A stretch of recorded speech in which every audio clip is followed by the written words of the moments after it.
complètement l'ordre établi parce que il faut chambouler l'ordre établi parce que assemblée nationale damay joxe benn affaire loo xamante ne ñëw na ci diagnosticu la xalif yi lu mu wax bëri gi démb sax mais war nañ changer ni ñuy fale député yi loolu xanaa nit ñi képp kuy proposer ci projet politique war nga xam ne assemblée kenn foratu koo fal sur une liste nationale dañ ko war a fal sur d'autres critères yoo xamante ni maanaam dañ ko war a définir parce que loolu dafa obsolète te loolu sénégalais yi maanaam je veux dire boo bëggee xool température sénégalais yi loolu nit ñi dépassé nañ ko c'est que nag day am benn affaire day am situation fu réew di toll foo xam ne population bi day dépassé leadership politique bi te je pense bu ñu ñëwee ci deuxième point bi sur la coalition peut-être dina fa gën a feeñ mais foofu toll nañ fa parce que quand tu regardes ce qui se passe dans la réalité ak dans la conception du management stratégique au sommet il y a un décalage. dinañ ci ñëwaat sax. il y a un grand décalage et puis c'est ça qu'il faut rectifier. ci inondation yi ci seen responsabilité par rapport à cette mission d'information alors Dame inondation yi répétition ou éternel recommencement bu fekkee ne gis nañu tey li nga xamante ne moo am Kër Massar bu ñu waxee Kër Massar parce que le président de la République Macky Sall demoon na fa le 17 septembre 2020 jëloon fa ay promesses yoo xamante ne terewul Kër Massar ba tey mi ngi ci biir ndox mi yow naka nga ko jàngatee. jërëjëf Fadab d'abord man damay marsaw ñi nga xam ne tey wax dëgg yàlla ci suba ba léegi ñi ngi ngàcc nekk ci seen biir kër yi muy axe jàmm gën Sicap Mbao bi jàpp caaro yi ak vraiment Kër Massar comme noonu nga ko joxe exemple ak muy Mbour di Kaolack di Touba jafe-jafe yi askan wi nekk woon déjà mu fekk leen ci jamono joo xam ne suukar amuloon ñu xëy yokk ko ba kenn mënu cee jot dawlin yokk ceeb yokk lépp li ñuy dunda yokk askan wi nekk ci jafe-jafe yu rëy lii ñëw teguwaat ci seen kaw ci loo xam ni ñoom nguur gi ñoo taxaw ñu doog leen a fal en 2012 ñu taxaw ne dañoo am mébatu jële ko fi ci fukki at jël suñuy milliards ñun parce que il faut que nit ñi arrêté naan milliards yi Macky Sall amul dërëm ndox mu muy naan ca pale ba sax sunu alal la ñun sénégalais yi lu mu lekk ca pale ba moo kii ay ñam nekkal ay ministre am ak leneen ci alalu askan wi la ñuy jël di leen ko jox loolu c'est important kon ñun ñooy liggéey ñun askan wi di leen yor ñoom kon mu jël lu tolloog juróom-ñetti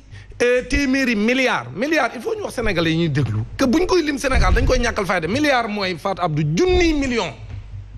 maanaam ngay jël ay millions di wàññi ba mu nekk junni loolooy benn milliard. ñu jël ci lu mat juróom-ñetti téeméeri milliards yooyu lu ko jege lu ko yeesus lëf ñu jël ko dugal ko ci loo xam ne dañ ko fiy jëlee ci fukki at nga dem ba toll sa juróom-ñeenteelu at la nga doon xeex yow d'abord ay jamono jëmu njëkk am yaa ngi nekk fii premier ministre duga jël say bot man te ni tri ba Macky Sall soloon sax comme tey ci man sol ay botam dugg ci biir ndox mi booba mi ngi nekk premier ministre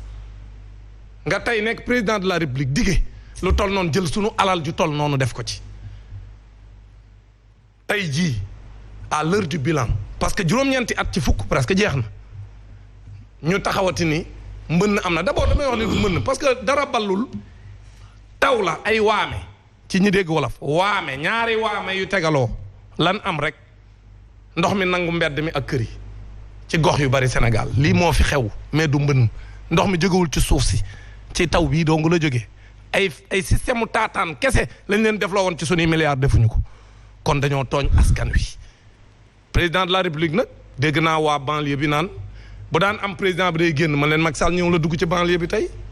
ñëw faa dugg ay ministres ñëwuñ faa dugg parce que askan wi mere nañ leen ah oui askan wi dinañ a mere parce que lañ digge woon tey heure bi Farab dafa waroon fekk ñu ne au moins parce que gis nga tant que li ngay def dara du la ci fekk da ngay def lu la neex maanaam le fait que dara fekku leen ci ay ati at ñu koy dige te dara fekku leen ci d'abord kenn évalué wu ko pour xam ñaata lañ def ci xaalis ci sunu xaalis ñun askan wi kenn du ci wax at mu ne bu ñëwee rek ñu wax ci ku ci ne def ci émission sénégalais yi taxaw kaas takk seen i brassard rouge ñëpp taxaw wax ñu génn ci ba xaarati déwén léegi nag man dama jàpp ne jot na nag ñu jël heure bi daa waroon a fekk ñu ne tekk nañ ndomba tànk Omar Gueye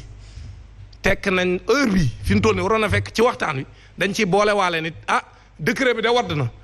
tekk nañ ndomba tànk Omar Gueye ak Serigne Mbaye Thiam. parce que Omar Gueye boobu ngay wax dégg nañu ko sur la RTS.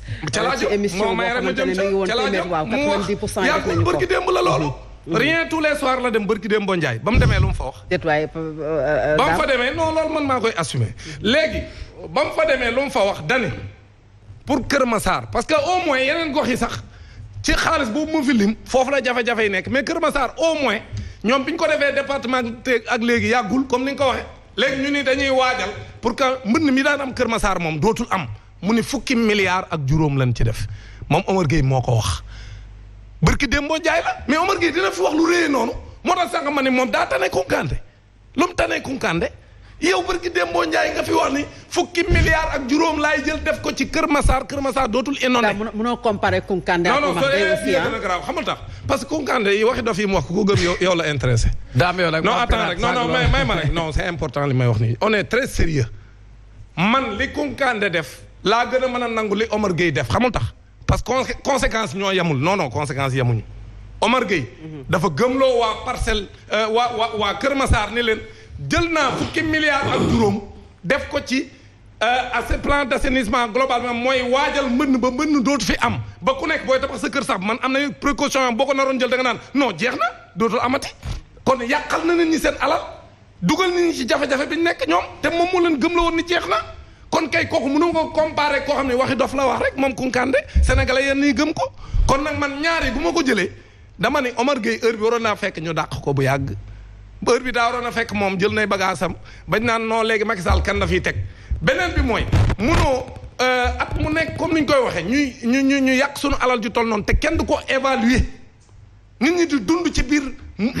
ci biir jafe-jafe askan wi nekk ci jafe-jafe am ñu ciy dund parce que gis nga ni ñuy dundee ci corona bi noonu lañ dundee ci mbënn mi comme ñëpp noonu lañ ko tuddee ci inondation yi noonu la ñuy jël alalu askan wi di ci tabax seen immeuble di ci gutaandaat au moment où askan wi amuñu lu ñu lekk te aujourd'hui fi ñu doon xaar président de la République mais ñaata lañ fi gis ñu reporté fay élection pour mbënn léegi mbënn mi am na kenn du wax leen tam yor un gouvernement pléthorique de ministres kenn déggagul mu ni loolu da ci wut solution pour dindi ministre am yooyu pour que alal jooj mu fa naroon def mu dimbalee ko ñeneen amuñu fu ñu toggee seen añ amuñu fu ñu toggee seen reer heure bi waroon na fekk ñu naan daaneel nañ la au conseil des collectivités territoriales au moins jëlee nañ ko parce que amuloon njariñ sénégalais yi koo ci laaj mun la xaw ma sax kan moo koy jiite boo heure bi waroon na fekk ñu ne conseil économique social et environnemental daaneel nañ ko ndaxte alal jan fa def mën nañ koo jël dugal ko ci mbënn mi man jàpp naa ni instant bii au lieu mu nekk ca palais ba moom président Macky Sall di réunion loolu lan doon xaar ci moom mu jël décision yi forte qu'il y ait des mesures fortes parce que jafe-jafe bu amee ci réew askan wi li ñuy xaar ci yow mooy nga jël des mesures fortes mais doo toog ca palais ba dajale ay kilifa yoo xam si jafe-jafe yooyu ñoo ko andi ba noppi nga toog wax a wax bu subaa ñu génne seen communiqué waxati ay milliards yoo xam ne kenn du ko évaluer bu ko defee askan wi ñoom di gën a nekk ci ndóol lool. jàpp naa ne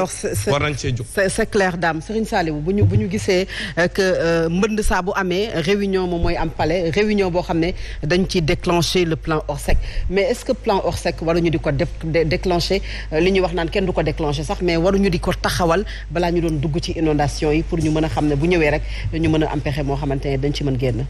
waaw man de li ma jaaxal mooy mbir mi dafa tawagul dara parce que ñun ñaareelu taw rek ci lañ nekk de je crois que taw gu fi taw yi mu fi tawoon daaw moom tawagu ko fi. donc su fekkee ne déjà 2 pluies yi mu fi def nii nga xam ne vraiment à géométrie variable moo indi lii le problème c'est pas un problème du problème mu mbënn daam wax na ko léegi c'est-à-dire ñun on a un problème d'évacuation des eaux